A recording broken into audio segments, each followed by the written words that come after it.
because of Science Cafe, we are giving opportunity for members of the public to become familiar with science. But what we are also doing is also bringing scientists with real life problems, real life experiences of people, so that whatever they do in their labs will be more embedded into the needs of the society. And you can see, for example, in the shot at your top right, at African Science Academy, for example, we've had conversations about this very topic. The perspectives from the students in that discussion were absolutely brilliant, far more deeper than I've seen in many places. And you can see the headmistress, Mrs. Efo Adabi, the former headmistress, who happens to be the call here today, admiring her students' deep thought and contributions. And this is exactly the kind of experiences that we seek to create in this program. So to focus on today's topic, I've already introduced why we think that conversation around collective resilience is important. So we are having 5 speakers who would offer 5 different perspectives, from the individual to the societal level to the national level and all the way into space. We've set 5 key topics that they will speak to. All these topics are related to resilience, to set the tone for the conversation that we will have collaboratively after they've made their input. So without much ado, I'm going to start inviting our speakers one after the other to make their inputs into the session. So our first speaker is Evelyn Ajipon. And I'll just introduce her briefly and then have make a delivery. So Evelyn is somebody who works in the education space. She's very passionate about education. She's had extensive experience in the educational sector in both Ghana and the UK, having worked as a trainer at the postgraduate certificate of education level for over 16 years. She's also worked as an assistant examiner for biology. She's worked as a consultant in education with companies like Neogenics Education. She loves pedagogy and the beauty of sharing best practices. So this is demonstrated in her love for teacher training and the fact that she's also highly involved in the media space as a quiz mistress of the Junior Sharks competition. So I'd like to invite Evelyn to come forward to give us a presentation on what exactly has changed from a personal and a collective level as far as this COVID crisis is concerned. You're welcome, Evelyn. Thank you so much, Gamali. Hi, everyone. I haven't done anything fancy like Gamali and made any PowerPoint presentations, etc. But I believe I have 10 minutes. Is that right, Gamali, to talk about my aspect? Is that correct? 10 minutes. Yeah, correct. 10 minutes. Okay, so I'm going to try and cover it in as much as I can with a few kind of personal perspectives of how the COVID pandemic has really affected us and really what it has changed on a personal level, on a city level, because I'm in Accra, an intercity level internationally, and then obviously moving into what the world is now trying to do. We know that COVID this isn't the first time we've had a world pandemic. There is a cyclical pattern where we have a pandemic and we all try and hide from an invisible disease causing pathogen like the coronavirus. And then it's just really a matter of what do we then try and do differently in order that life can continue. Now, in what shape life continues always changes. And it's how we then deal with that change that becomes our challenge. So really, March 2020 was the turning point when we recognized that there was something out there that we weren't able to necessarily fight. And it was, international human to human, didn't really discriminate according to your, how much money you had, how poor you were, whatever. It was basically just making a lot of people ill and affected everybody and anybody. And I think that was the challenge. So my question that has been posed to me by Gamili is, what has it changed? What has the crisis changed? And really, if you are in this call and you have not been affected by COVID, I would love to know how you've managed that, because everybody has been affected by COVID in some way, shape, or form. Mostly financially, mostly having to change the way you think, the way you do things, and really having to really think, let's say, out of the box, or as if there's no box, because the way you did things has suddenly changed. You know, country goes into lockdown, and then really you're no longer able to go to work. So how do you continue to work to make some money? And even if you don't need the money to travel to work, you need to eat, you still got bills to pay, etc. So there were many things that changed. Now, for me, from my point of view, I had just handed in my notice to resign from my place of work because I decided to step into the field of self-employment. I was working before then as an education director in a private school in Accra. And so I was in the throes of working my notice to July, and then COVID hit in March, and we had to move very quickly from face-to-face teaching to some kind of virtual teaching in some way, shape, or form. And had to learn extremely fast, had to teach the teachers very fast to teach differently to what they normally did. And so immediately their skill set had to change, their thinking had to change. Never mind that in the school's whole improvement plan, we were already talking about bringing in digital literacy a lot more than we used to. So we were lucky that we were one of the few schools that had digital boards, for example, in some of their classrooms, and access to projectors and laptops, etc., to teach. We were quite lucky that we were kind of that way already. We were also in talks with one of the learning management systems to set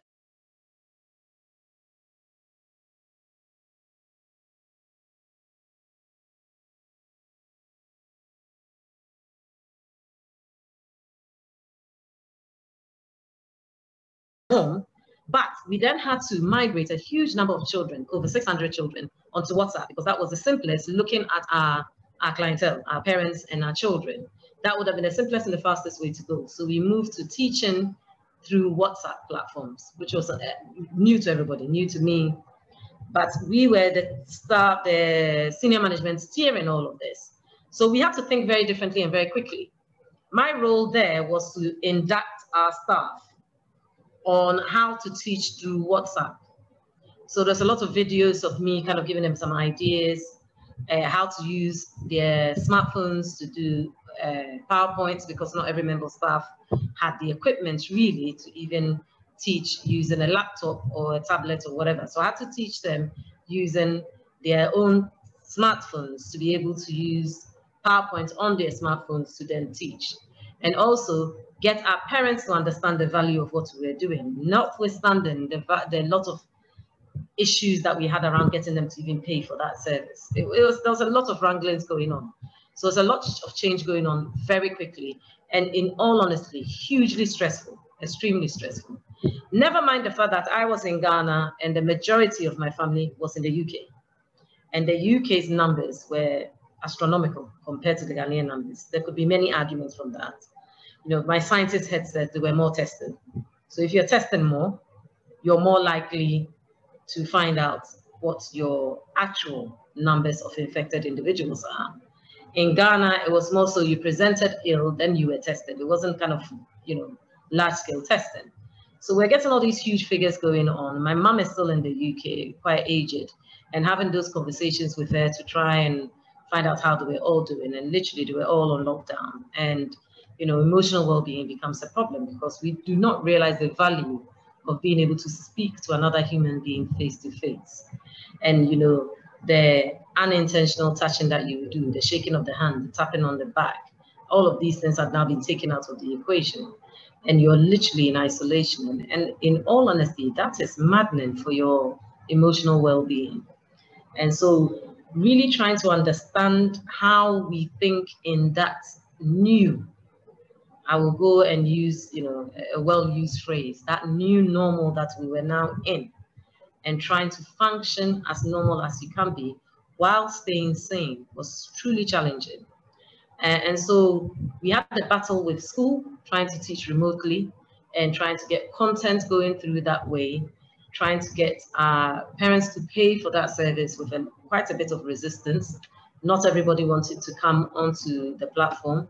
Training some teachers who, especially in our early childhood part of the school, they very rarely use computers and so on, trying to get them to teach through a screen, some digital media was very challenging. So we had all those challenges. We had to learn very quickly because you're the leaders. You have to lead others through it. So no matter how stressed you are, you have to kind of settle everything so that they can do what they need to do. So that definitely, there was a massive change going on. And I think, you know, the type of human being I am now and the way I deal with communication and my own understanding of self has hugely changed in the last year. I mean, it has to, because if it doesn't change, you know, your mental well-being could suffer hugely. So if we're talking about what has the crisis changed, I would like to flip that question and say, what hasn't it changed? Because it's changed a huge amount of things. For me personally, I've had quite a lot of deaths close to me. I've had, in fact, on my last count, it was 7 people who had died that I knew personally who had passed away because of COVID. The first death was April 2020. My very dear friend's sister passed because of COVID. And so you have all of that to deal with, and you are fighting an unseen enemy, so to speak. Then I put my scientist head on, and I always think there's an amazing beauty in viruses and how they look, their design, the way they function, etc. So I've got an interest now in corona. I learned about corona in the 80s. I'm beginning to show my age. But I learned about corona when I was doing applied and industrial biology many months ago in London South Bank University.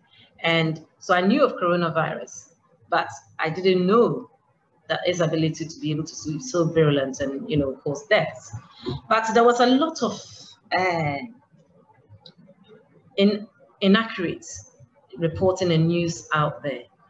And so, as well as even my own concerns with people being ill, people dying, which I knew, and, you know, understanding that this illness could, you know, be quite destructive if you are affected by it.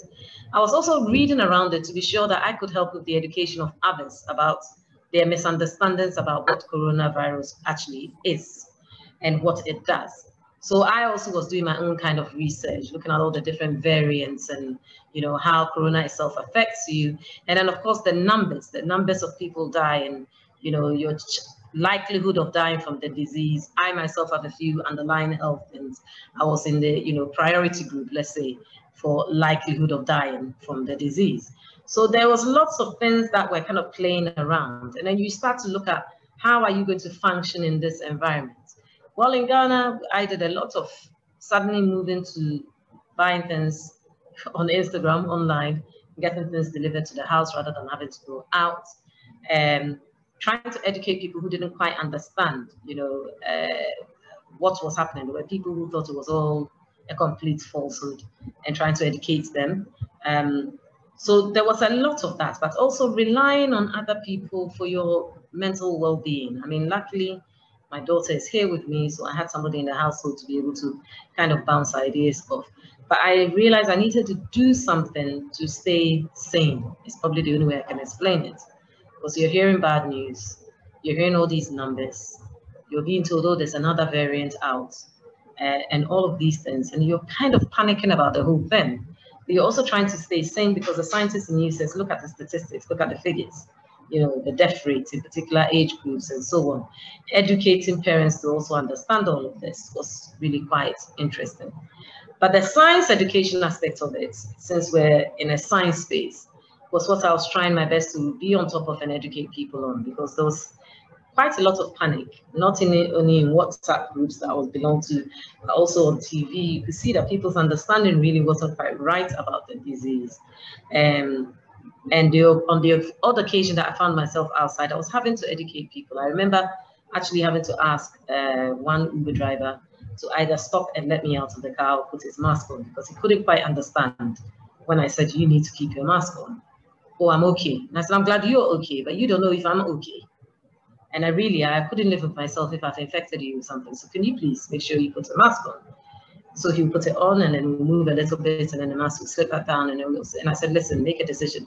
Your abscess, I have to click to say I'm willing to follow all protocols before I sit in your car. And if you can't follow the protocols, then let me out here and I'll take another one who's willing to do that. And I'll report it to Uber. At that point, he very gradually put his mask on.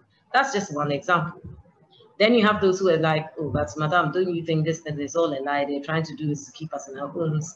There's a lot of things that I had to kind of try and get myself in that space to try and explain to people that we don't know, but we can see the outcomes of what is going on.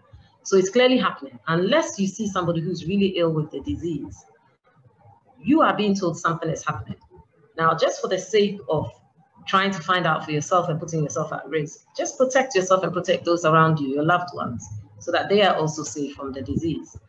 So in some ways, the crisis meant that I've had to have conversations with the odd Joe Bloggs on the streets that I would normally not have with them, which is trying to educate them about my understanding of the disease and why they need to be a bit more understanding that it's not about just them. For once there's a disease out there now, in our time, that means that we have to protect not only ourselves. So if you don't even care about yourself, you have to protect others around you. Notwithstanding the issues that came with your own financial planning, you know, a lot of people live hand to mouth, and now they are not able to even go out and make money. So how are they going to live? How are they going to eat, etc.? It all became quite challenging, but we needed to start thinking as a community and collectively looking after the well-being of each other. So reaching out to each other. My mom was able to now come onto Zoom calls in the family. You know, a 76-year-old woman who's able to log into Zoom. Absolutely amazing. But we had family Zoom calls. We even had games online to try and keep each other going. I started a walking challenge that from March last year to March this year, I was going to do 3 million steps and I just use my phone as my pedometer and walk around the house, the compound of the house. And I'm almost there, actually. We're coming to the end of March, and I think I'm at 2,968, 2 million, sorry, 968,000. So I will reach that target, I'm sure. But that kept me sane. I was out every evening walking and keeping sane about it. So the crisis has changed me on that level, but also globally, you know, the lack of travel, all of those things. It's also affected the way we think. I mean, I like to travel, and I haven't traveled in 2 years, and I can feel the itchy feet coming in. So with that going on, we need to start thinking about how we move forward beyond this, because there will be a beyond. The vaccine is in. If we can get to herd immunity in Ghana, 60% immunized, 18 and over, then we'll be at a point where perhaps we're beginning to feel a bit safer going out there. And we'll be able to hug somebody for the first time in a long time. Absolutely amazing. And you'll be able to go back to actually socializing to some degree, but life as we know it has definitely changed. And I'll end on the note that for me, I've discovered investing for my future. And one of my kickers and one of the things that has really hurt me in some way since COVID-19 came in was not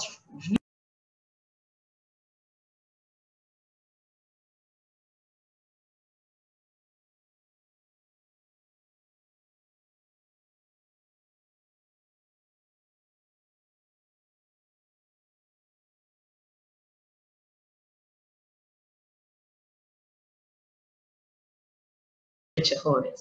So those are the people who benefited. As for the rest of us, we've just learned to live a slightly different life. So that's my submission. What hasn't changed in this crisis, really, rather than what has. Thank you, Gamal, and thank you everybody else for listening. Yeah, thanks very much, Evelyn, for your wonderful presentation.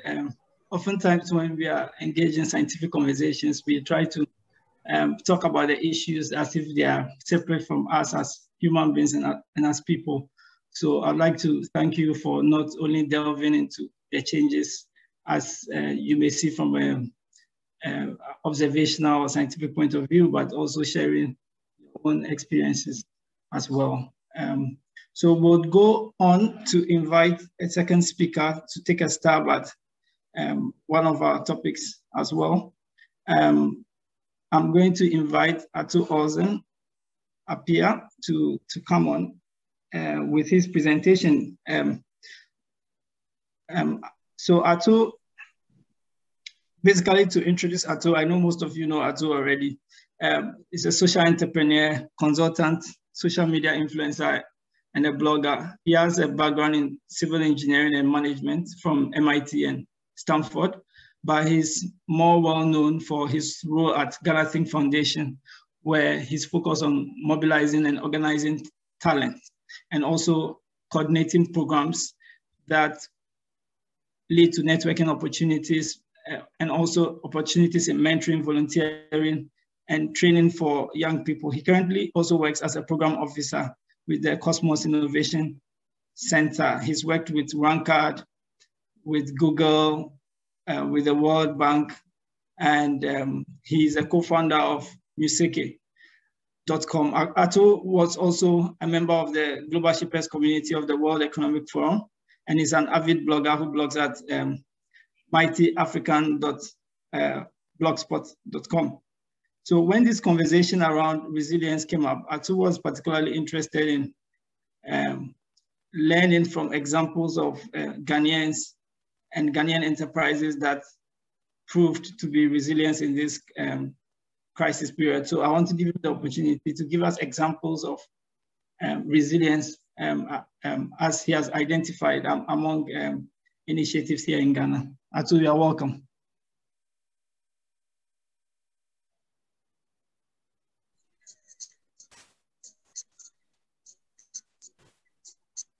Hello everyone.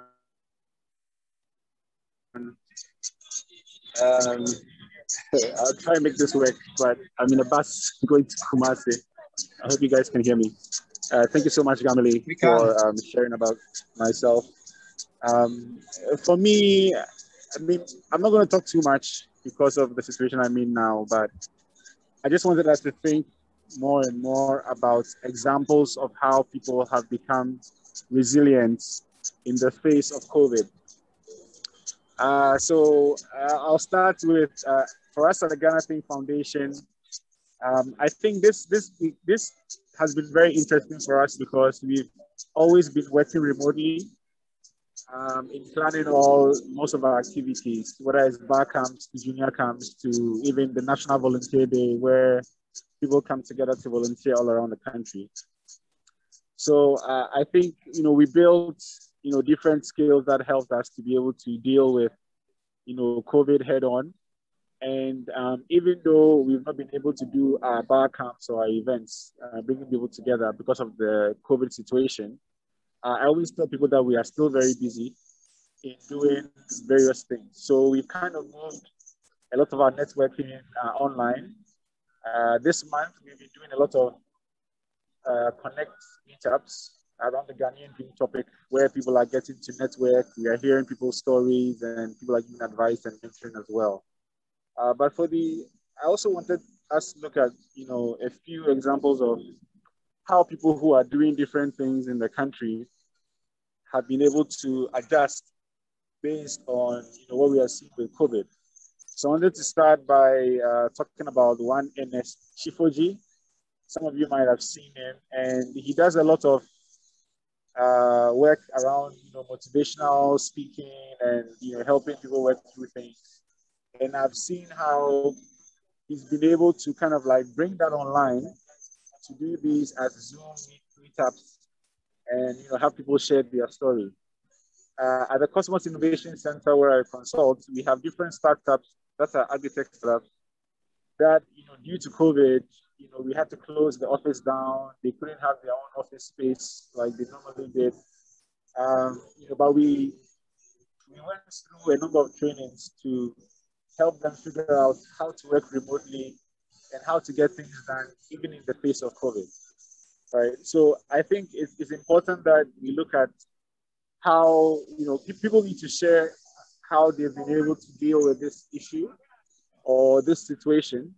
And we all have to be able to learn from it and, kind of create examples around that. we have a lot of people doing, charity work or volunteer work around the country. What are some of the things that people can do, in the face of COVID? So we have one of our WhatsApp groups, Accra Connect, which is out of Barcamp Accra. And through a lot of discussions, the members decided to fundraise to get some money to support one member of the group who was always giving information about COVID and helping people understand what was going on. And we did some fundraising and we got some walkie-talkies for them, for people who are on the front line, right? So I think, in the face of COVID, people who want to get things done would find other ways to get things done, maybe not in the same way, right? So either going virtual or choosing different goals or choosing different projects to work on, so that we can continue to impact. Early this year, as the schools were reopening, one of my biggest concerns was to try and figure out from different teachers that I know, especially at basic schools, whether they are getting all the materials that they need to get from the GES, right? And for most of them, they were not getting that. So you've seen a lot of people come together to be able to provide masks, to provide, different things that students need during this period as well, right? So for me, I just want to have us think about the good examples of what people are doing in the face of COVID, to still impact people in Ghana, to still impact people around the world, and to still help people, even though we are isolated, even though we are not together. So I'll leave it there, and I'll try and listen as I make my way towards command. So thank you so much, Gameli, and Global Lab and Science Cafe for having me. Okay, thank you very much, Atu, for your presentation. I think that VIP has proven to be very resilient at this time, and we could hear Atu clearly throughout his presentation. So that's good. Gamili, I was worried about the music they were playing in the bus, whether it would cloud my voice, but it hasn't. No, we heard everything loud and clear, and all the very good examples you've said, from the Cosmos Innovation Hub to schools to what Ghana Think itself has been doing. Yeah, more of him. Thank you, more of him. Yeah, thank you very much, Atu. So moving from Atu, we are going to look at how we can weave through present and future challenges brought by the pandemic. And to take us through this discussion, we have Dr. Thomas Tego. If you're a member of the Ghana STEM network or you are active in the STEM space, then you certainly have heard of Tom. But for the purposes of those who may not be very much versed with the landscape, I'd like to introduce him once again. He's a neuroscientist, science communicator, and a co-founder of GH Scientific, which is an organization which is focused on building capacity in science, technology, engineering, and mathematics through public engagement activities. Tom has a lot of years in academia, but he's also had extensive experience in practical education, organizing all kinds of workshops, capacity building sessions, training events, not only for students, but also for teachers. He's done that especially within the context of Lead for Ghana. He's also worked with Danida, where he focuses on delivering science communication sessions. He's a well-published author who's presented his work in many peer-reviewed journals and conferences. His work has also been featured locally here in Ghana, locally within the Leicester context in the UK, and also internationally. He's also featured his work in terms of science engagement with the likes of The Conversation, BBC, and CNN. So Tom, welcome to today's session, and help us to weave through the crisis that we find ourselves in? Are there some insights from neuroscience that can guide us? Yeah, that's great. Thank you. Thank you, Emily. Thanks for the intro. Thanks for the opportunity. I just wanted to say thanks to Ato and Evelyn for this part of the software. Indeed, he has shown that VIP has been resilient. I would never have imagined that Accra to Kumasi, you get constant connection to do a video Zoom call. And Evelyn was quite right with the sentiments that she shared, particularly on the investment angle. If you had enough foresight to have tried to jump in there and make life a little better for yourself in this trying time. But anyway, to come to what I'm going to spend the next 10 minutes or so sharing with everyone on the call, really, as Gamali well introduced, talking about how we can weave through the present and future challenges that have been presented by this pandemic. So I'm going to come at it really from a neuroscience angle. So we'll look at it at least from what we know about human behavior, what we know about how we function as individuals in society, and then sort of pivot from that to then, discuss how we can use this knowledge or this scientific knowledge to really help us be resilient in these times. Okay, so I'm going to take it from three different levels. So firstly, trying to really sum up what the current challenge is, okay? And then we'll talk about what the future challenges could be. And then lastly, we'll then talk about, how can we take our knowledge that I'll share very quickly in these few minutes to really help us weave through it all. So if we take the current challenge that we find ourselves in, as far as COVID is concerned, there are a lot, all right? So some has already been spoken about in terms of financial challenges and the financial implications, sort of like access to information and really trustworthy information. But if we take it from the neuroscience angle, we can really just sum that all the challenges that we have is because of an immediate and shocking change to what we have come to know as a way of life. That's all it is, okay? Normally, when people experience a shock in what is their way of life, it will typically affect only one sphere of life. So, you lose your job. Yeah, but you can still sort of go to family meetings and go meet up with friends, okay?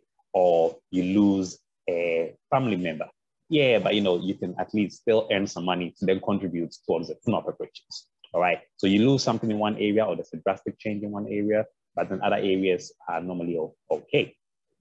But in this instance, what we then had, brother, is an immediate shock. So that was a challenge, or that's what you can look at in terms of why it was difficult to sort of adjust to all of that. Now, if we take what the future challenge will be, or the future challenge is, that builds up from what the current challenge is, which is to say, although there was this shock along all spheres, it was also for everyone. So everyone came to understand that, there are certain things that can no longer be expected of people. Okay, so if you had deadlines, immediately it was accepted that deadlines have to move by months, okay? If you had certain, assignments to hand in or responsibilities, it became accepted that everything has to shift, right? That was the current. But the future challenge will be that, that those expectations will then become, will then be reversed, okay? Our COVID will no longer become an excuse for anything because, it's been a few years. A majority of people would have adjusted to what we are understanding to be a new normal.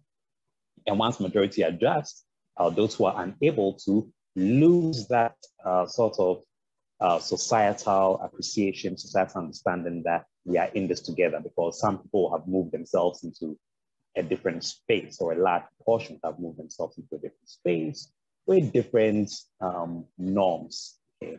And then COVID is no longer a valid excuse limiting any sort of behavioral standards. So for example, it became okay to say, I cannot make it to this meeting because there are restrictions in place. So let's make it online, right? Well, that may no longer be a valid reason anymore if whoever has requested the meet now no longer wants to do it online. Okay. So that's the current challenge, the future challenge. Now, what can we take from neuroscience about it to put in and say, well, this behavior change that's having to, or that we are having to do, okay? What does science say about it? What's the best way for us to sort of, navigate this new normal? Not the bold type. There's a new normal. Yeah. So I've 4 things written down, which I'd like to share with you all in like the next 5 minutes or so. Which is to say, on an individual level, considering how we are wired, considering what's fundamental to all human beings, is the need for acceptance. Okay, so the first thing is just accepting that, well, yeah, this is messed up. It's a reality. It's gone. Everyone accepted that, for example, 2020 didn't happen, down the drain.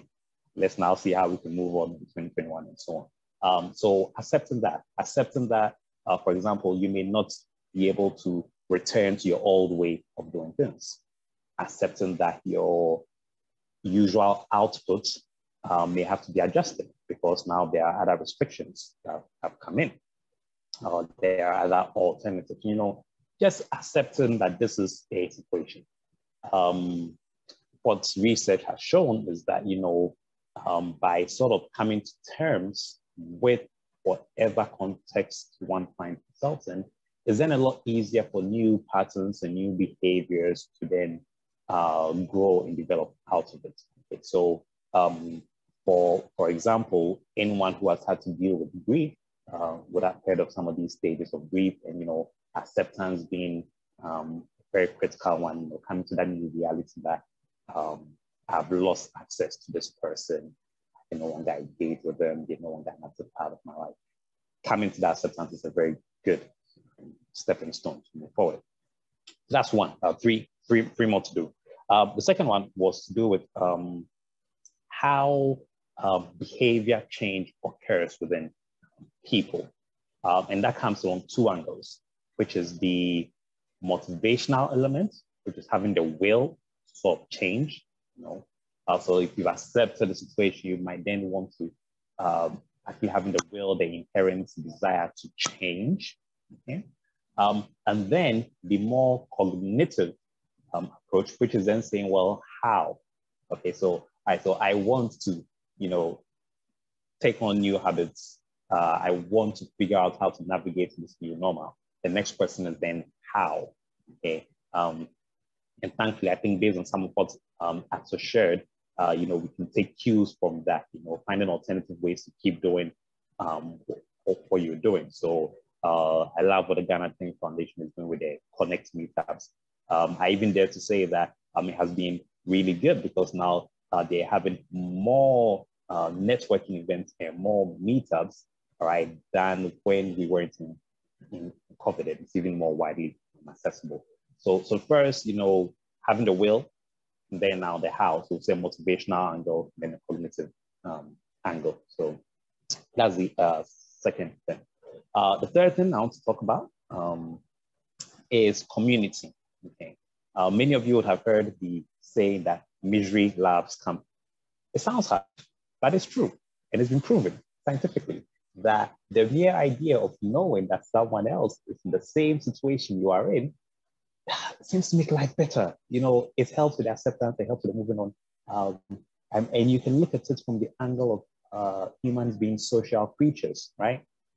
So like what we discussed now, anyone else who would have been in the position that Evelyn found himself in, for example, having to now take up walking around your compound as a way to keep active and so on. Anyone else who found themselves in that position now hears Evelyn's story and thinks, oh, okay, so I guess it's okay. You know, it's normal. You know, and it makes adjusting to new lifestyles, it makes adjusting to new contexts and situations easier on the mind. Okay, so community building, the other key thing I think we need to sort of weave through this time, these new challenges. And it's great because we have Zoom to allow us to facilitate these things, you know, finding people to talk to, joining groups, being in sort of like community calls, even if you're not an active participant, just really sort of listening and tuning in and being aware of what is happening globally and around you in the community, so that you don't feel that, you know, the whole universe is conniving against you. All right. Then the last thing that I'll then touch on is about what is called, or what neuroscientists have now called cognitive control. Now, I may get a little bit technical here, but let's see if we can manage it effectively, which is to say that people who have what can be referred to as cognitive control, that is the ability to connect your goals with your actions, okay? It may seem, what was the word? It may seem simple. It may seem, well, obvious. But our brains and our mental well-being is set up in such a way that everything that we do is broken up into the most basic components. Everything we are capable of is broken down to the most basic components. And then it ties in together to then let us, you know, appreciate, you know, beauty, let us appreciate causality, let us appreciate actions and consequence and all of that. So it's very easy for any one of those building blocks to sort of be lost, and in which case a disconnect comes into place, where one is not able to consciously connect their actions to their goals. And this is why things such as our vision boards, okay, I was privileged to sort of be a part of one of those a few weeks ago, where you can actually now take the time and consciously sit down and see, well, these are my goals I want to attain in a certain timeline, okay? What are the actions that I need to take then reach those goals? And in that space of concentration, in that space of attention, we will all be able to do it, have it written down, and it can then become a plan that we can follow without having to always consciously think about it. So that idea of cognitive control, the ability to be able to plan goals with actions, okay? And just as a last tip in that regard, there's also a lot to be considered about sort of creating the space to allow you to fully take advantage of your mental faculties, okay? And I think that's very important in this COVID time, because the mental health will be most critical for us as we are adjusting to new normals. Mental health will be most critical for us as we are moving forward, because that's the basis of resilience. Okay?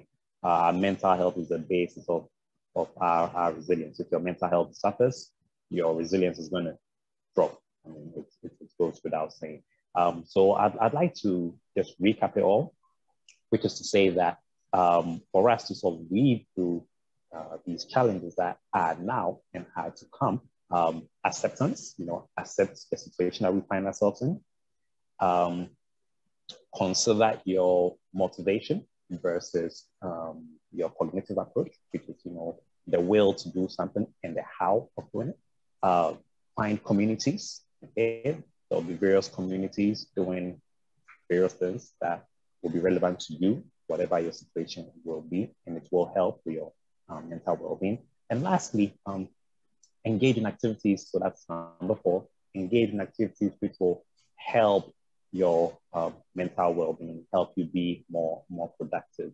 So we're talking about freeing up time when you have tasks to work on, avoiding distractions, and actually appreciating that it's it's almost like whenever you have to do any major mental task or mental activity where you need to apply yourself, there's sort of a time window that your brain needs to sort of pull together all the resources that you need. So all the background reading you've done, all the knowledge that you know, all your experiences, sort of pull it together so that when you get into the task, it's very easy to draw on the various pieces and to be able to work on. So yeah, that's that. I end on that. And then, yeah, I guess we'll be here in the room for a while, so open to more conversations later on. All right, thank you. Yes, thank you very much, Tom. This was a very good presentation. We've almost had a little crash course into neuroscience, you know, trying to see how our brain really works in terms of thinking and how that can connect to action. I mean, we are getting lots of positive comments from people who are at the session, and I'll encourage you to put your thoughts in the comment box. Somebody says that these pointers are really useful. Thank you. This from AC. Evelyn says it's too true. Thank you so much for learning. And I think there was a point from Eva when Atu spoke. She said that I think Atu just set an example of how we can be resilient in these pandemic times. # impact from a bus. At this point, I'd like to invite our next speaker. I'd like to invite Solomon to also come and give us his presentation. Solomon is with the Ghana Planetarium. He is also the founder of a space startup in Ghana. This is the first time I'm hearing that we're actually having space startups in Ghana as well, called the X Space Solutions. He's a young astronomer who has experience teaching science, especially physics, electronics, astronomy, and programming. He believes that space science is the key to finding answers to the mysteries of both the Earth and the universe. And this in turn will help develop and advance life on our home planet.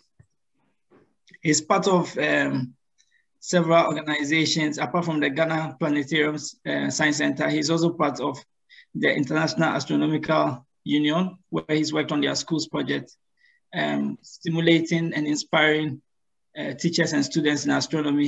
He's worked on the Name ExoWorlds Ghana project, a global project to name an exoplanet. Somebody would wonder what's the connection between astronomy and resilience. I guess I could imagine and come up with some clues, but it's best I leave it to the expert to really tell us what the observation of the stars connects with this important topic that we are discussing today. So Solomon Apeke, welcome to Science Cafe. Gamali, thank you so much for the introduction. Yeah, I think I can share my slide now. Yes. I hope everybody can hear me too. We can. Okay, great. I guess my talk is a little bit formal, which I apologize if people are not expecting that. Gamali, thank you so much. So I'm not really part of the International Astronomical Union. So it's an organization where young researchers, scientists, among some other organizations are part of. So I'm with the Ghana Planetarium Science Center and also the new space startup X Space Solutions, and we happen to be part of it. So we actually organized a project, I should say, which I will talk about shortly. So again, so you mentioned, so what has astronomy really got to do with we being able to go through, say, a pandemic or something like that? So my talk is kind of a reminder to us on how we can go through difficult times and some of the things we have had in the past and how we have been able to move on the things we have had out of it. So thank you so much. I'll get started. So I think we have introductions already from these, so I can skip this. So I'll start with this quote from Albert Einstein. So he says, "It is not that I'm so smart, but I still with questions much longer."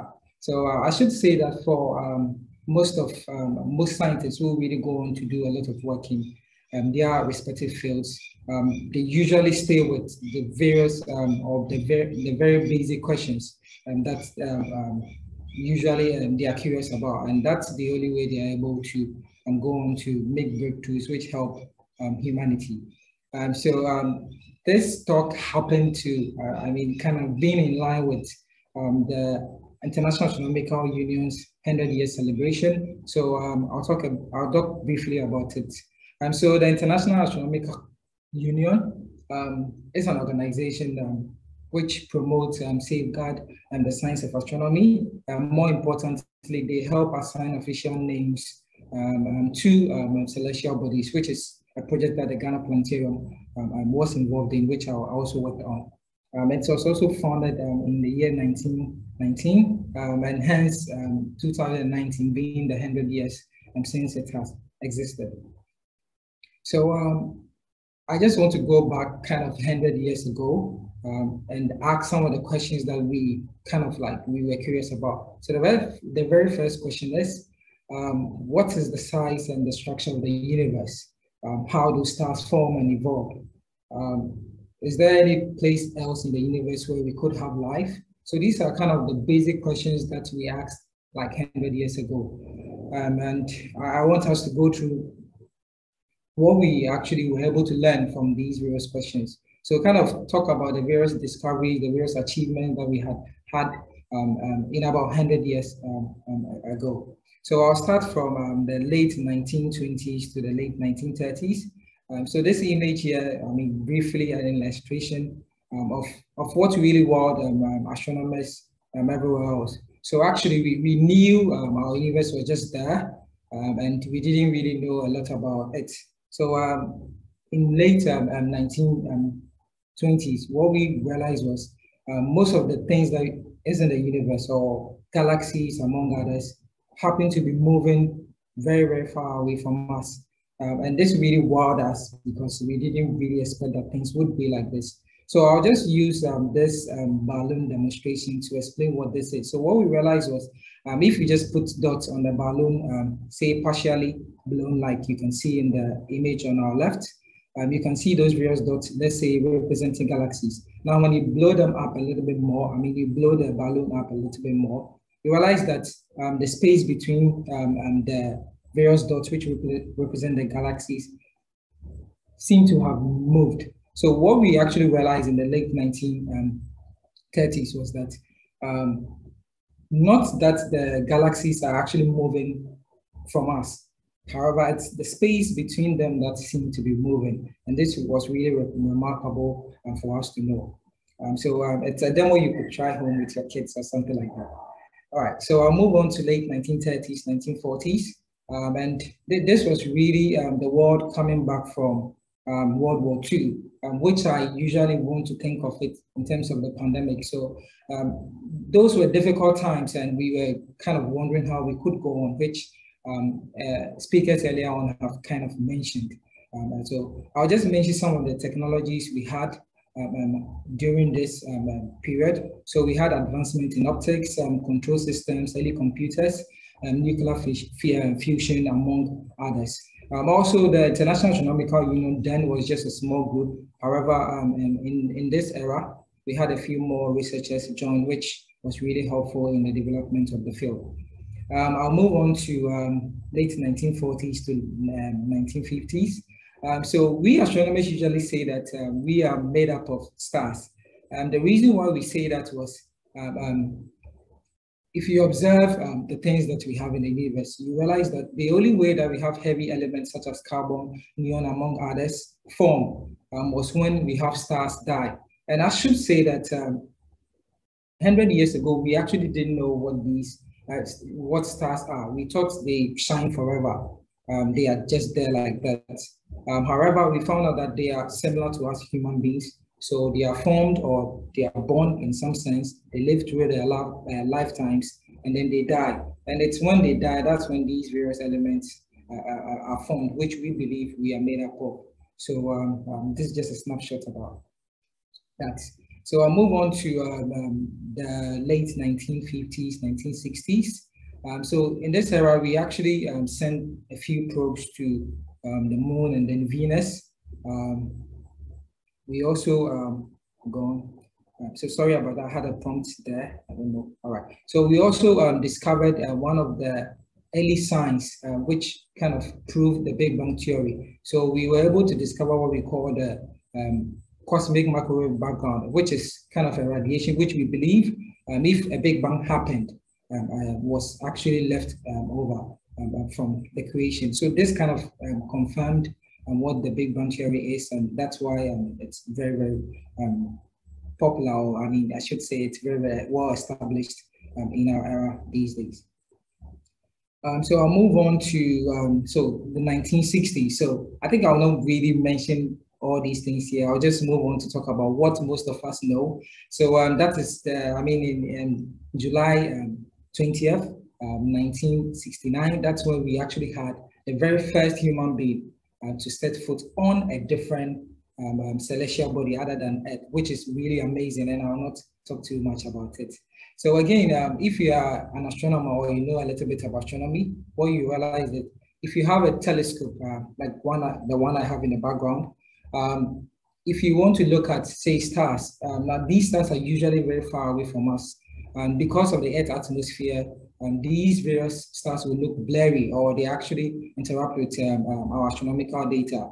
And so one way was, if you could send these various these telescopes to space, we can kind of eliminate the effect of the Earth atmosphere, which is what actually happened in 1930, when we actually sent a Hubble Space Telescope, the Hubble Space Telescope, which actually made a lot of groundbreaking discovery, which I would love to talk about in some other talk.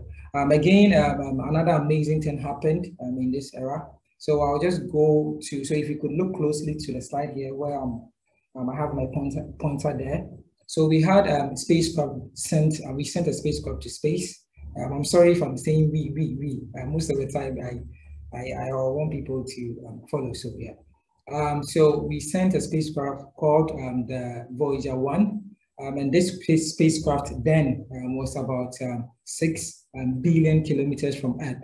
And it actually took a picture of Earth from that distance, and you could see us as Earth as just a pale blue dot here, and this really amazed a lot of people. And up until now, it's really amazing to know that everything that we have ever known, everything that we will perhaps ever know, is just on that dot there, and it's really, really amazing. Moving on, I'll talk about Exoplanet. So this is also something that had great achievement or also happened during this era. So I'll talk more about Exoplanet because it's a project Ghana Planetarium also was involved in.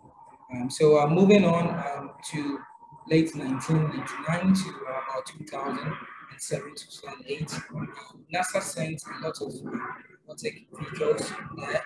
And actually last year, which happens to be the whole pandemic, NASA scientists were able to persevere through the whole pandemic and send another of these various probes, which will actually explore the surface of Mars. So it's actually landed last month, and what it's going to do is it's supposed to find out if there have been any life on the Martian surface in the past.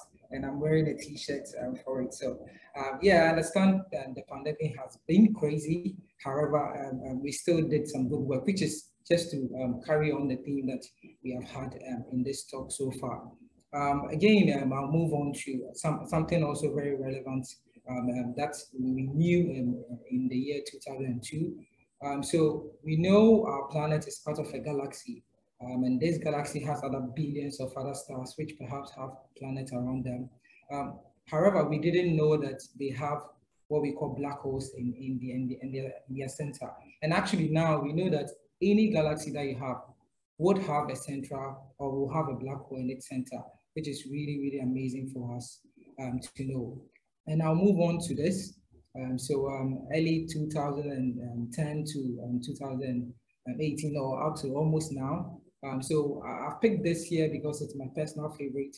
So Albert Einstein predicted that as a result of gravity, we could actually have what we call gravitational waves.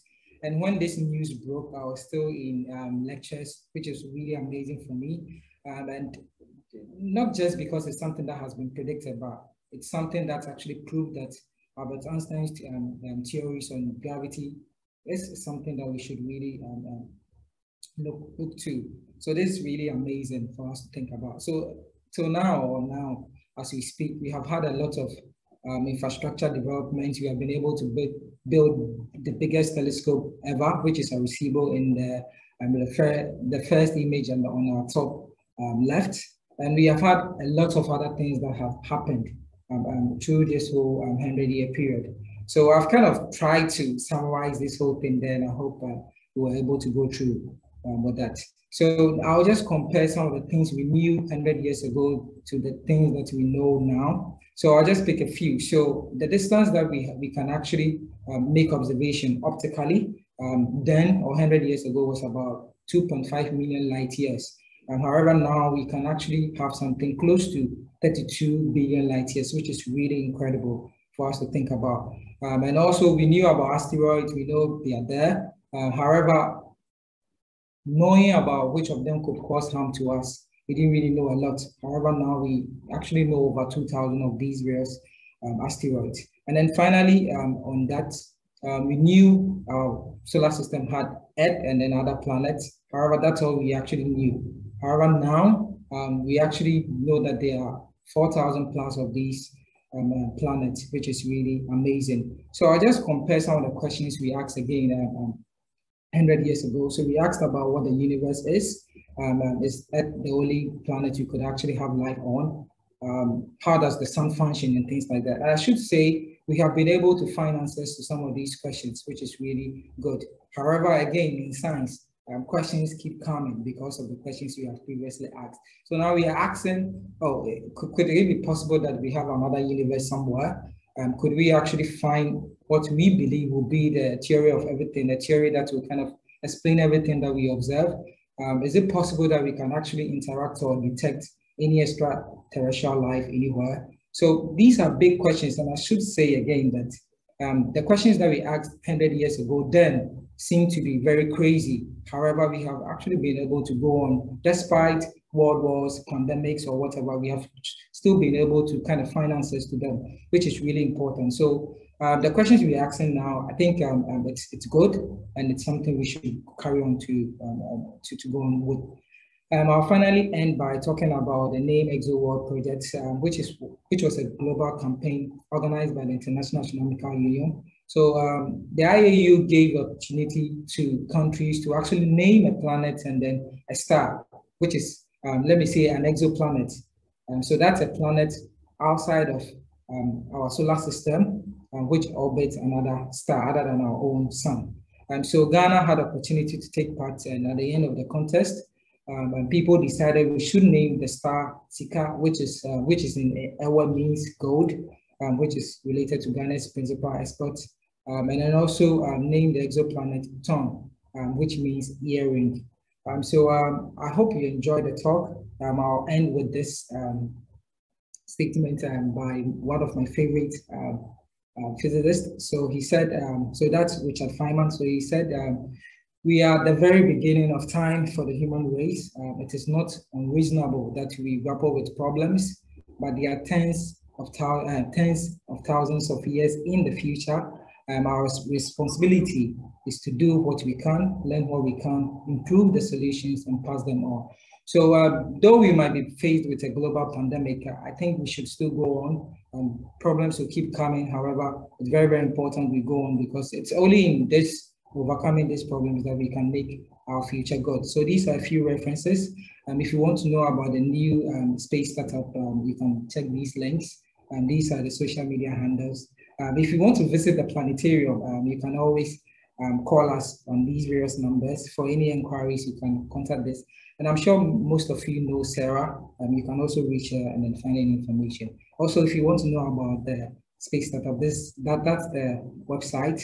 So thank you so much. I was hoping there will be questions. However, I think it's okay. So thank you so much. Thank you very much, Solomon, for your presentation. It's been really enlightening. I mean, astronomy for me is a new area. And so there's a lot to think about. about the mystery and wonder of the universe, and also connecting it back to this topic that we are discussing today. Yes, there's a question for you actually. So I think I would ask you and then you can go ahead to answer. This question is coming from Nigel. He says that could a pandemic like this force us to inhabit other planets where life is a possibility?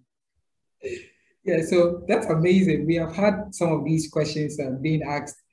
Through the pandemic, the Planetarium actually organized online section, astronomy sections and science for kids. And kids actually asked some of these questions. So it's great. So I will ask, as at now, answering the question, I don't know what to say really, but if we are able to find a planet which has Earth-like features, perhaps it could be possible.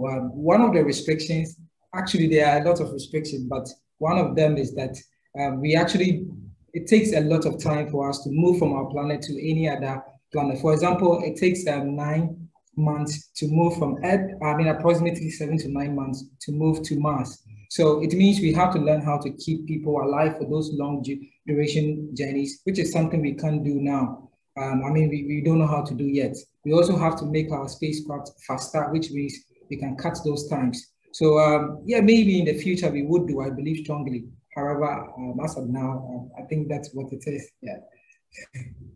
Yeah. Thank you very much. I think Nigel opened the floodgates, and so there's a need for more people to ask questions. I would advise that if you have any questions for now, please kindly put it in the chat, and we'll get back to our presenters to answer them for the sake of time. There are some really interesting points being made here. Evelyn says that maybe we can consider teleporting as our means of transportation. So I would like to move from space back to Earth.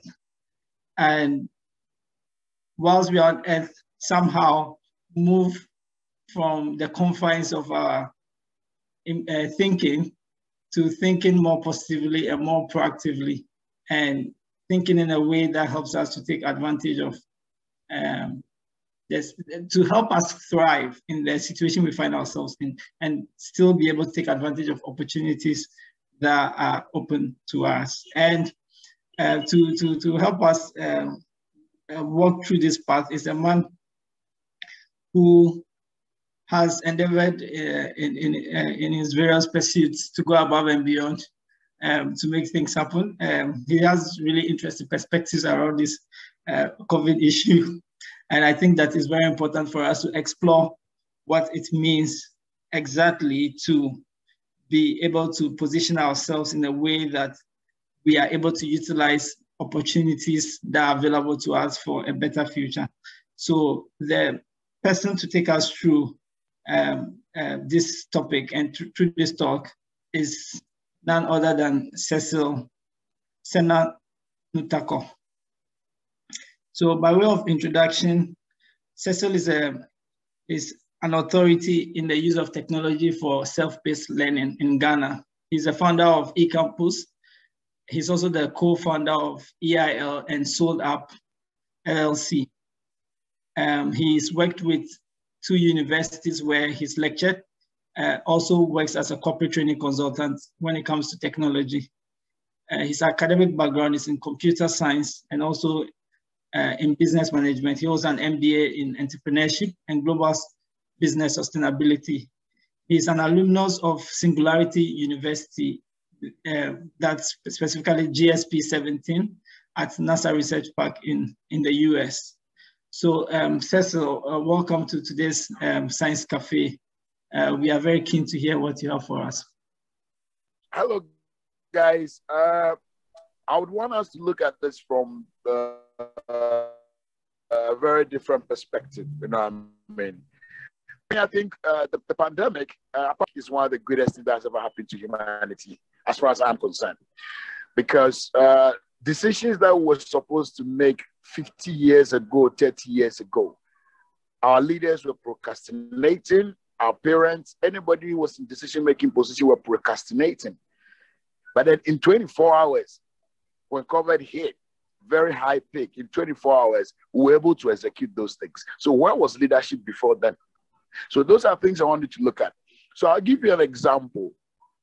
I was told from 2003, even 2005, 9, 13, that it is impossible for civil servants to work from home. And I don't see why they spend, 4 hours in traffic to get to the office around, 9 o'clock, 10 o'clock, and then by 2 p.m., they are rushing away from office. So the entire Ghana, the highest employer of Ghana, employs millions of people to work for only 3 hours. Instead of allowing them to stay at home and work more effectively at home, use their own electricity, their own water, their own toilet roll. You say you don't like. We said this several times. They said it is impossible. It can never happen. When the pandemic hit, where were they working from?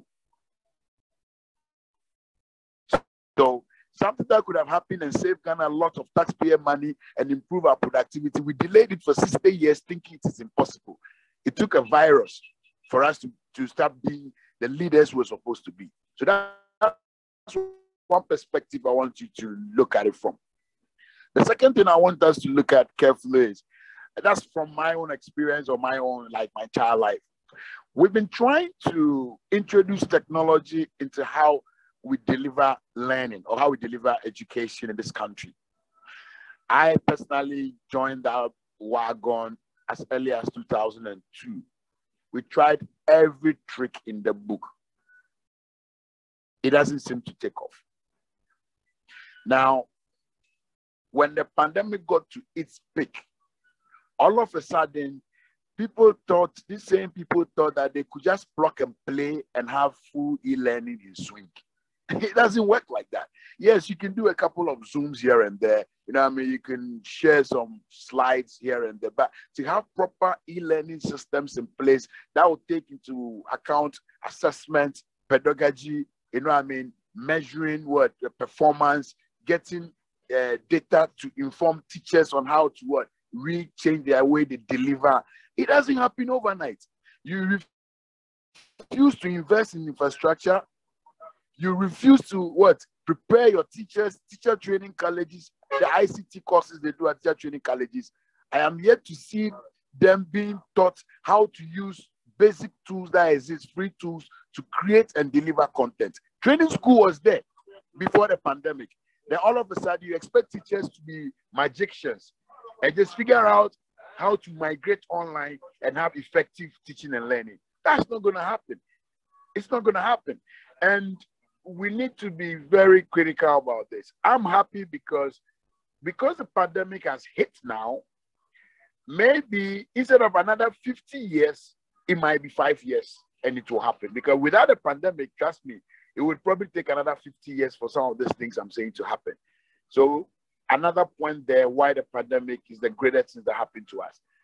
Don't be too carried away because people died, right? Between January 2021 and February 2021, right? 3,700 and something people died in road accidents. 3,000. The pandemic figures is still not up to 1,000. So sometimes don't get too overwhelmed with that.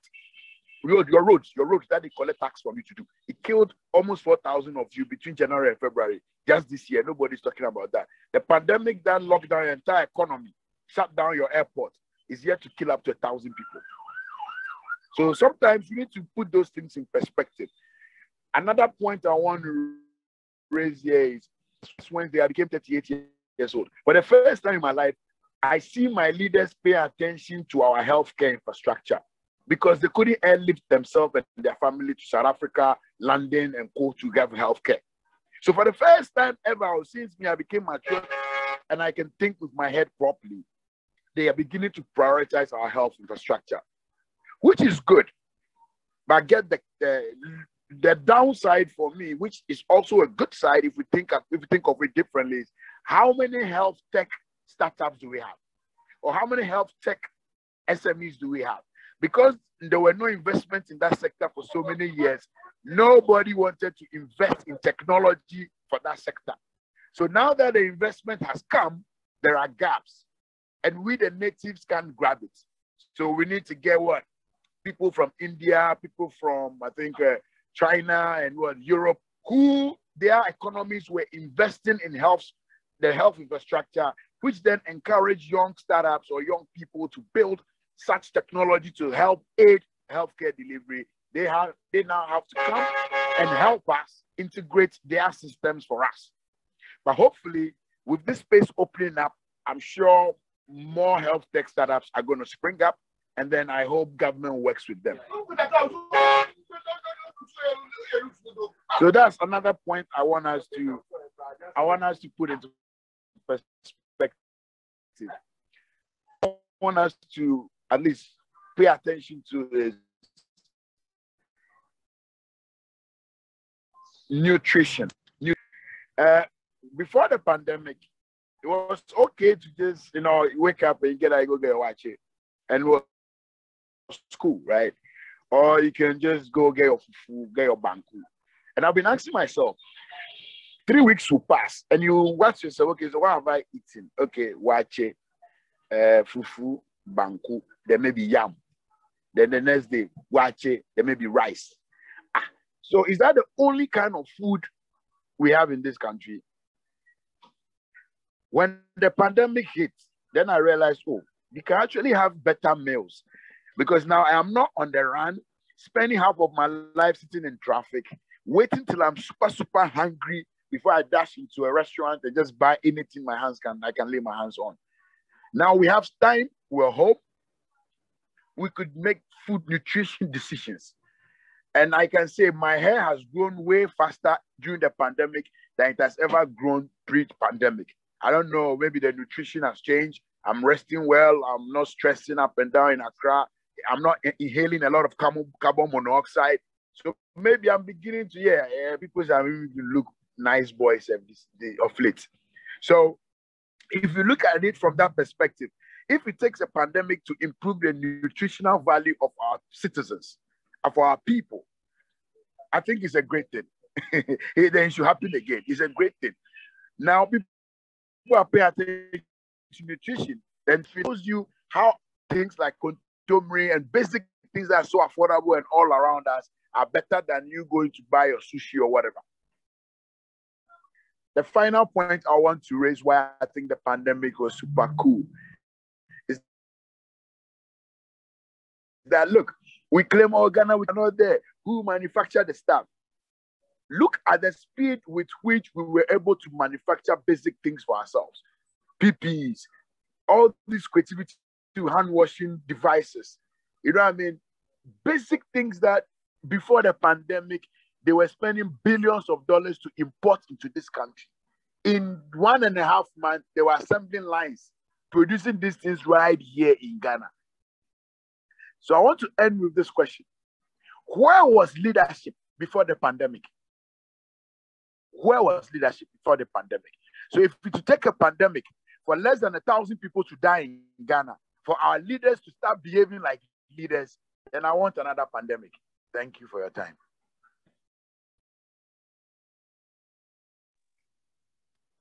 Well, thank you very much, Cecil, for your inputs.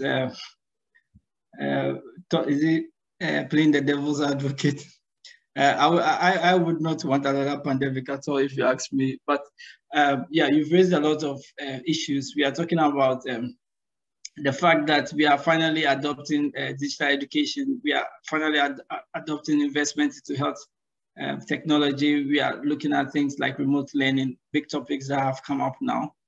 And so we are in a position to prepare ourselves in terms of skills and organize ourselves in terms of skills to be able to use those technologies and tools for the purposes for which we can use them to advance our society. So thanks for your input. We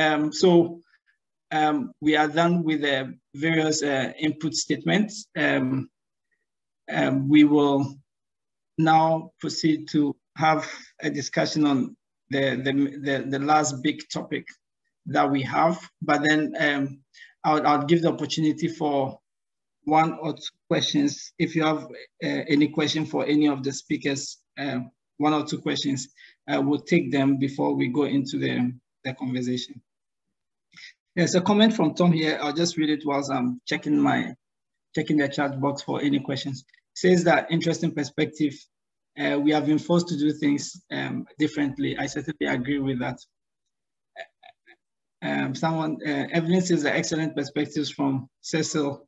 And then when Cecil, I was asking you, maybe my question to you again now is that, how can we forge ahead? So I was asking you to come back to the main question. And Evelyn was like, of course, we expect you to come from a very provocative angle. So yeah, I'll come back to you. Can you tell me in a very concise manner, how can we really forge ahead in terms of the changes that we are witnessing? Okay, I think there are a few things we can do, and just so to give us some hope, I think great steps are being taken, and even pre-pandemic, where steps were taken even at the policy level, where there was intentional decision to introduce technology across our economies. So at least that gave some policy framework, which I think drove the speed at which things changed during the pandemic. Because imagine there were no policies at all, it would have been more difficult. So those early policies, like the ICT Accelerator policy that was initiated under the Kufuor administration, supported by the World Bank, and then do the Atamo's administration, that whole one laptop per child agenda. And then when the current government is in place, this whole digitization agenda kind of prepared some basics, basic framework for us to take on. So that's good. Now, moving forward, I would want to see a more inclusion and giving the decision making to those at the district levels. All along it's been top-down approach, right? So if we can start giving power to maybe the district regional director of Ghana Education Service, district regional director of maybe Ghana Health Service, those guys at that stage, if we can allow them to own the transformation, then we can have a real digital transformation. Otherwise, still going to stay up here in Accra. Even here in Accra, among just a few of us who would want to be on Zoom for 3-4 hours discussing stuff like this. The majority, that might sound like alien to them. But if we allow the district level to start owning these transformations and start seeing the impact it has on their own life and how it can transform their communities, then that bottom-up approach will help. It will quickly expose our weaknesses, which we can then fix, because then that becomes an opportunity. Because if you look at it from the top, it looks as though most of the problems, you're going to have to compete with the bigger players. But if we allow the districts to own it and the problems and challenges start getting exposed, then the likes of the startups without those muscles can then go in, because those are low-hanging fruits that the big players might not be interested in because of the investment and revenue ratios. So that's the approach I would advise you take. One good thing that happened was, this is with us at eCampus. Since 2011, we've been trying to work with the telcos to kind of zero rate our IPs so that people don't need to have the internet excuse to use eCampus. You know what I mean? We went back and forth, even when Lucy was at Airtel as CEO. We tried that, MTN, Vodafone. At the point, it was like, okay, until you get to maybe 100,000 users or maybe 50,000 users, then we can have such deals. When the pandemic hit, to be frank, all the telcos reached out to us and say, yo, how can we help? That conversation, can we take it up now? And we're still working on extending it beyond the pandemic and then making it sustainable across board, not just for eCampus. How about for fintech? How about for health tech? How about for these other technologies that these people need in these communities? So those are the angles I want us to look at it. Let the district guys own the digitization process, and let's ride on the existing infrastructure of the telcos, their goodwill, their brand identity, and then this could move very quickly in those angles. That's my submission for now. If any other question, And we have this big topic here. What does it mean for us as individuals, Ghanaians, and global citizens? What does resilience really mean for us? I want us to look at it from a practical point of view in terms of what actions can we take as people to build more resilience. So Eva is going to break us off into small breakout groups once again, and we will have this conversation for roughly 10, 12 minutes, and then we just come back and together the various points that we come up with in our breakout groups.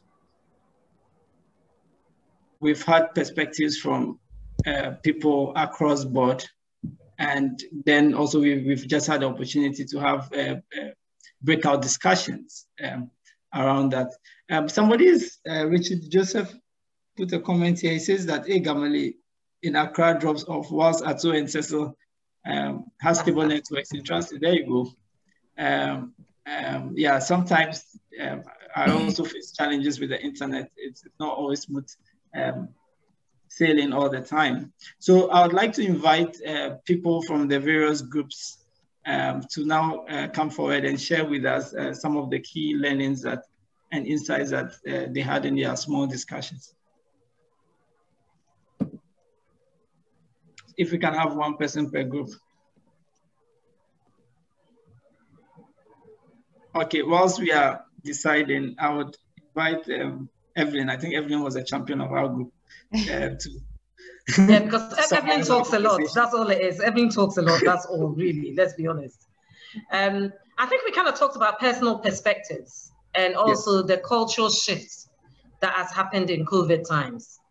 And I was saying in Ghana, I'm finding a lot more Ghanaians are now willing to talk about how they feel emotionally than they did before COVID. Before COVID, it was always, we'll leave it to God.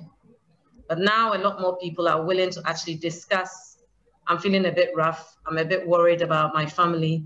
You know, I haven't seen people for a while. The deaths are too much, it's really affecting me. I'm really struggling with that. You know, I think a lot of people are beginning to be a bit more introspective and honest about how they are feeling, and not kind of, you know, our culture kind of allows either happiness or sadness and nothing in between.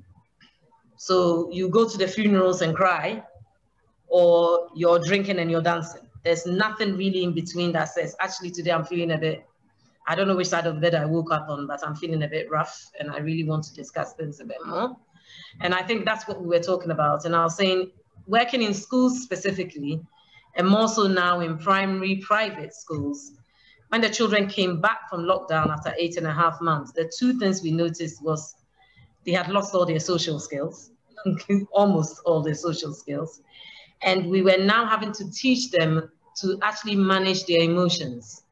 Because usually if a child is upset and crying, we just say, don't cry. But now we're actually getting them to think through why they're crying and how we move forward with that.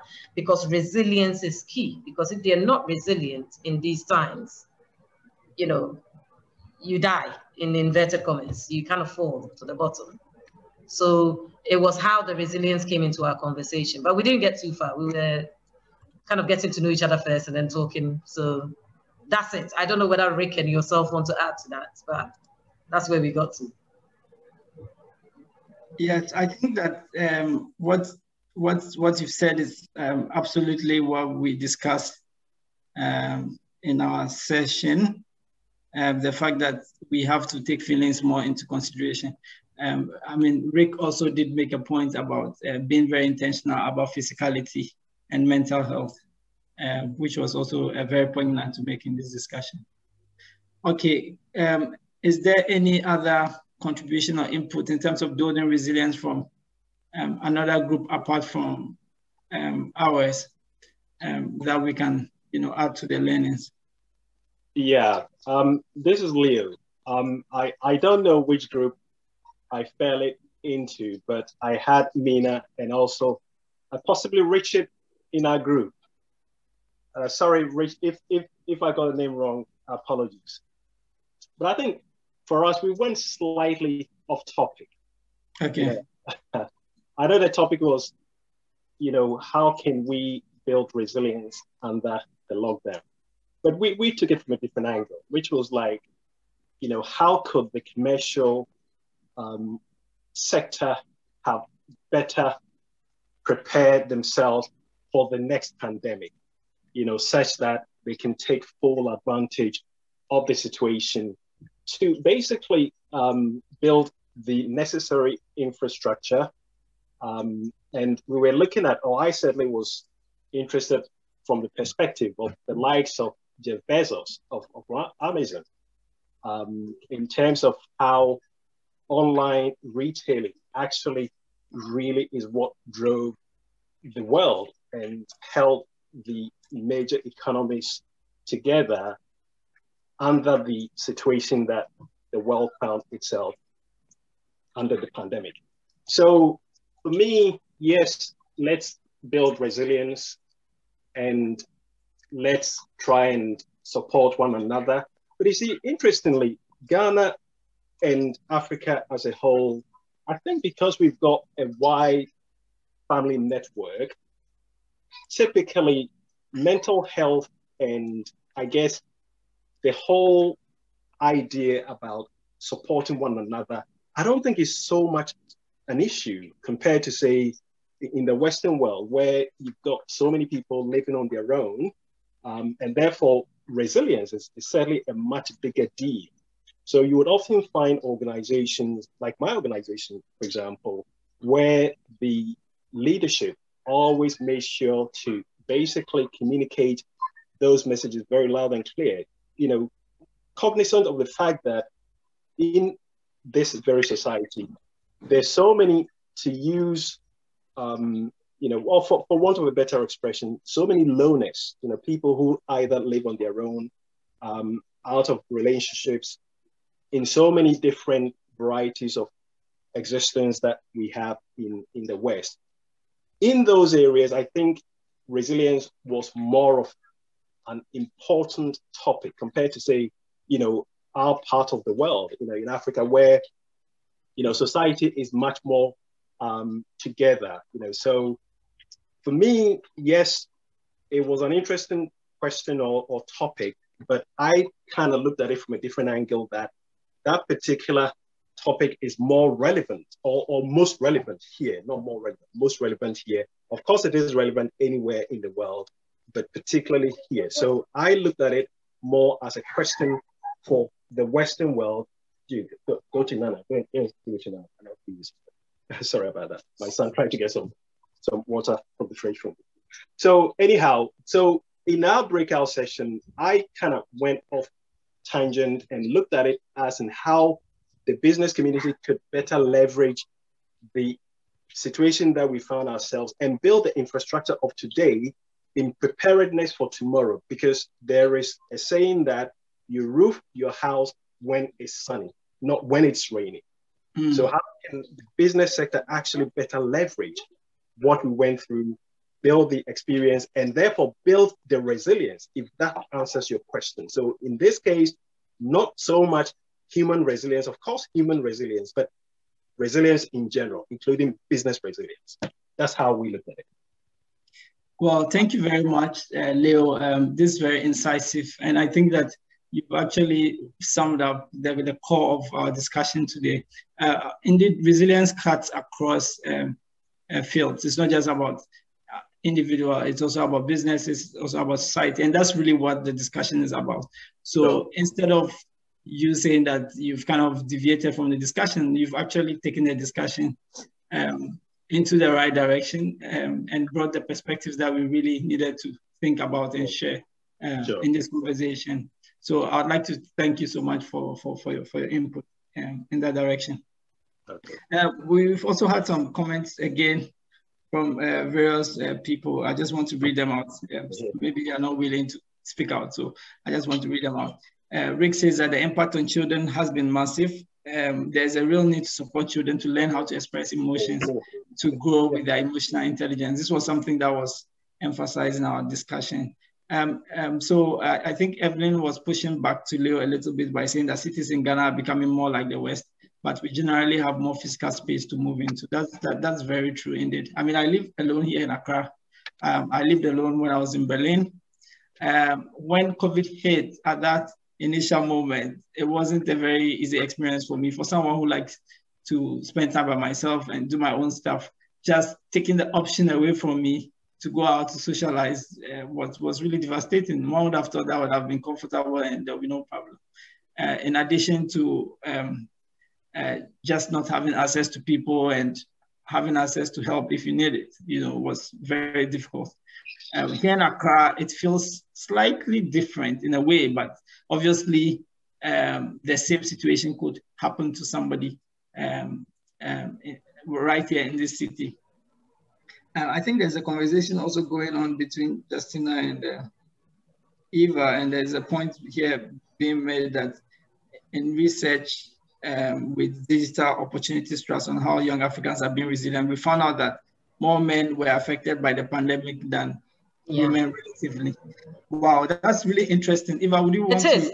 It'll be a good one to hear that one. Do you want to give us more perspective on this? I think that caught me off guard. I could share the report with you. It's a very detailed report on how the pandemic has affected young people in Africa and how they're being resilient. And it's a very detailed, it's very detailed, and I can't begin to go into it. But we measured resilience by what people are doing in terms of work, whether they've found out other work opportunities, and how their family situations have been affected by the COVID. And you find out that more men report that the COVID has affected their food consumption, their work, and their ability to fend for their families. So yeah, it's a whole report. I could share with the team if you're in. I could share with the community if you're interested. Yeah, I think that's very interesting. So when we are sending back the videos and various outputs from this meeting, we can add this report to it so that people can read and benefit from it. Do you have the poll, the outputs of the poll, so that we can have a look at what people voted for? Okay. Okay, whilst we are waiting for that, okay, well, here we are. So 52% of people said that they were actually more productive with the pandemic. Very interesting. Very few people, 41% of people say that they disagree that life will return to normal, which is nice to know that a lot of people are thinking about change and they are preparing themselves for change. 37% says that they cannot say. And then when it comes to mental health, 52% of us said and agreed that the pandemic has actually affected our mental health. So this is quite interesting. I think that when we put together a report for the event, we will share this output just like generally. I mean, this is not a proper scientific research, so people should not come and peer review us, but this is just perspective from this group. Okay, so final rites that we normally perform during our meetings, and I think in most group meetings these days, is for people to take a group photograph. So if possible, can you turn on your video so we can take our group photograph? After this, then the meeting is officially over.